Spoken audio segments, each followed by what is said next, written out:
Isa pong malaking kumpanya sa Amerika ang kasalukuyang kinakasuhan ng ilang investors. Ang pangalan po ng kumpanyang ito ay ang Strategy na dating kilala bilang MicroStrategy. Kilala po ang Strategy bilang isa sa mga pinaka-agresibong kumpanya pagdating sa pagbili ng Bitcoin. At ngayon ay nadawit siya sa isang class action lawsuit dahil sa di umano'y maling paglalantad ng mga detalye tungkol sa kanilang Bitcoin holdings sa kanilang mga financial reports. Kaya ang tanong ngayon ay ano nga ba ang punot dulo ng kasong ito? Bakit ito mahalaga sa atin bilang mga Pinoy crypto traders at investors dito sa Pilipinas? At paano po ito makakaapekto sa tiwala ng mga tao sa mga kumpanyang nag-i-invest ng malaki kay Bitcoin? Kaya yan po ang siyang ating pag-uusapan sa video na ito, pero bago po tayo magpatuloy ay pakibasa na lamang po muna ang disclaimer dito sa ibaba ng ating screen. Ayan, simulan po natin sa kung ano po ang dahilan kung bakit kinasuhan ang strategy ng mga investors. Ayon po sa ulat, isang kilalang law firm sa New York na tinatawag na Pomerantz LLP ang nagsampa ng kaso laban kay Strategy. Isinama rin sa kaso ang ilang mga opisyal ng kumpanya. Ang kaso ay isinampa sa US District Court para sa Eastern District ng Virginia.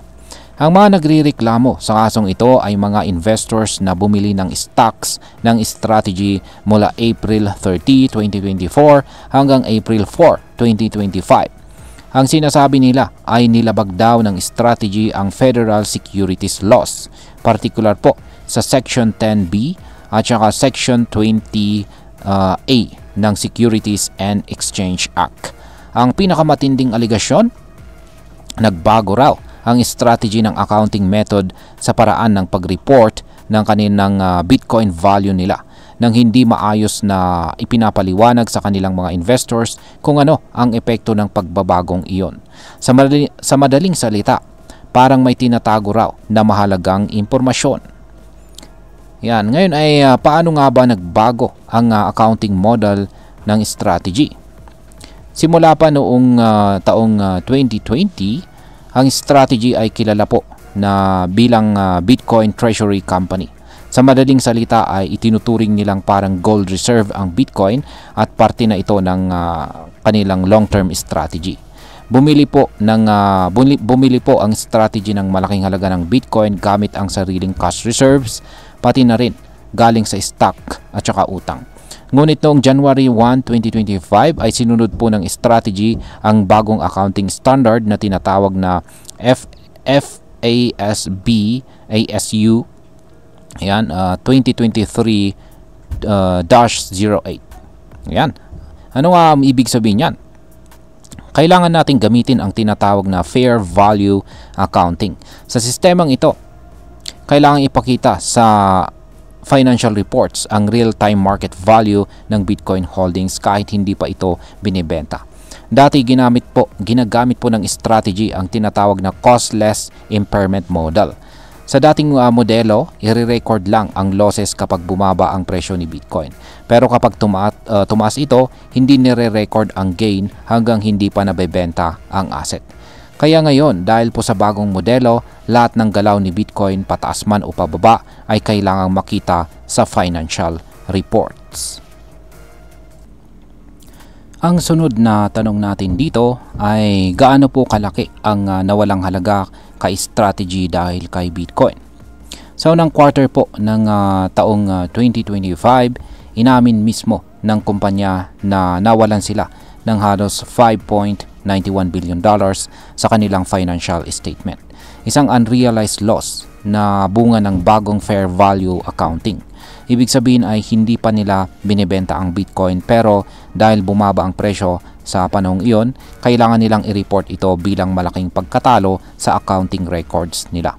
Dahil dito, bumagsak po ang presyo ng kanilang Common A stocks.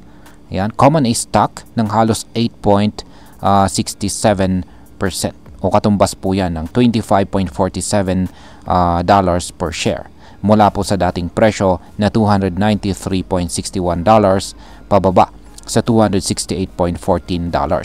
At ayon po sa reklamo, dahil sa malaking pagbagsak ng stock price, maraming investors ang biglang nalugi nang wala silang ideya kung bakit.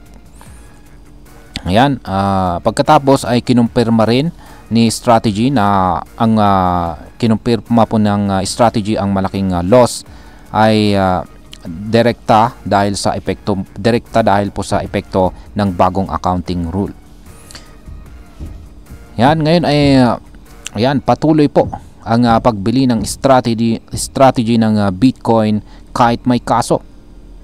Ang nakakapagtaka, kahit may malaking kaso na laban sa kanila at kahit nawalan sila ng halos $6 billion sa kanilang financial report, hindi pa rin po natigil ang strategy sa pagbili ng Bitcoin. Kamakailan lamang ay nag-announce po sila na bibili pa sila ng 7,390 na Bitcoin na nagkakahalaga po ng $764.9 million.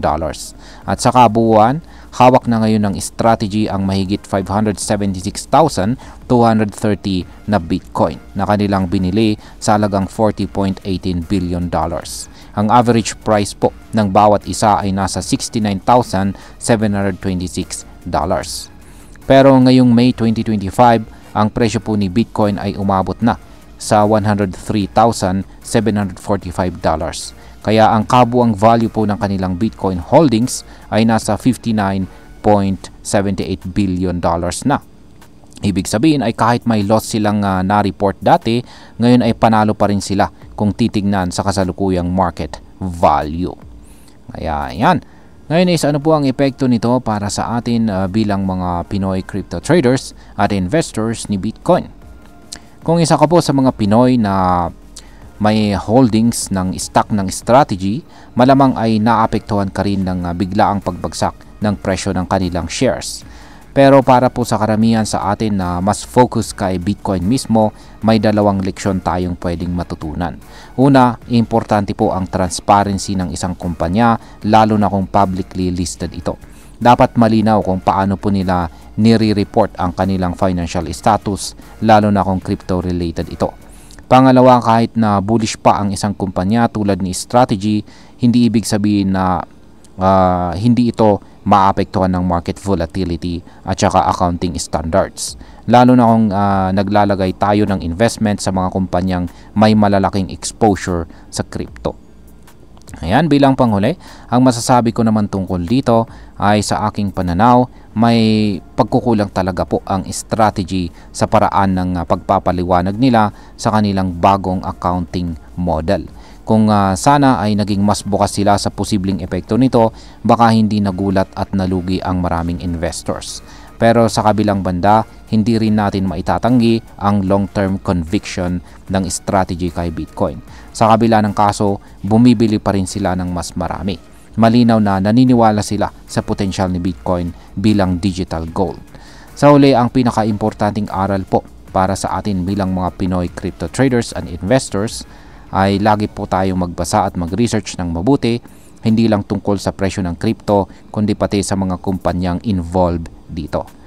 Lalo na ngayong papunta na tayo sa mas mature na yugto ng crypto industry, mas lalong kailangan ng mas malalim na pag-unawa, hindi lamang po sa blockchain, kundi pati sa financial reporting, regulations at saka corporate strategies. At ayan, hanggang dito na lamang po tayo sa video na ito mga ka-crypto. Marami pong salamat sa panonood. Ingat po tayo lagi at God bless po sa ating lahat.